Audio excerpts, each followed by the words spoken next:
Hi, I'm Manisha from Kireeti Group. Today we will discuss EPCG for spares. If you think that EPCG covers only the big machinery, you are missing a chunk of what actually it allows. Spares, molds, dies, jigs, tools, even catalysts can go through the same scheme. But the paperwork works differently to a regular capital goods import. Hear what changes when it spares. Under Chapter 5 of FTP 2023, capital goods eligible for EPCG don't stop at machinery.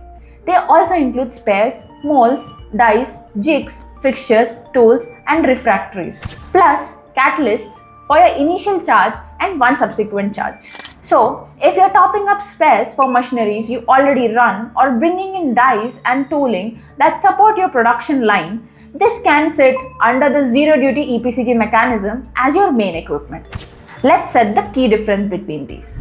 Here's where it works differently. When you apply for a regular EPCG authorization, you list the specific capital goods you're importing. For spares, you don't.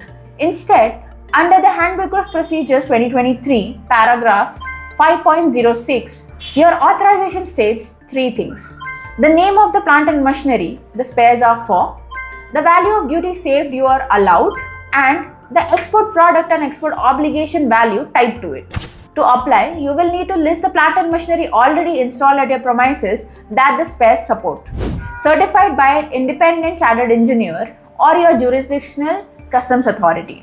Now, the timeline is what most people get wrong. For a normal capital good import under EPCG, you need your installation certificate within 6 months of import, which is extendable by 12 months for a composition fee of Rs 5,000. For spares, you get 3 years from the date of import to submit your certificate. It's a real difference, and treating spares like a standard machinery import can mean chasing a deadline that was never actually the right one. There's one more requirement that's easy to overlook.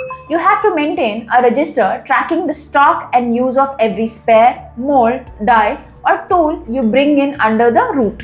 When you eventually apply for your export obligation discharge certificate, you will need a chartered engineer certificate confirming how those items were actually used based on that register. Everything else stays the same as any EPCG authorization. Your export obligation is still 6 times the duty saved, fulfilled over 6 years in the same 2 blocks. 50% in year 1 to 4 and the balance in years 5 and 6. If you're importing spares alongside machinery or on their own and want the paperwork and the stock register set up correctly from the start, that's really where the team can help. Links in the description for a free consultation. Thank you for watching us today. Subscribe us for more such content.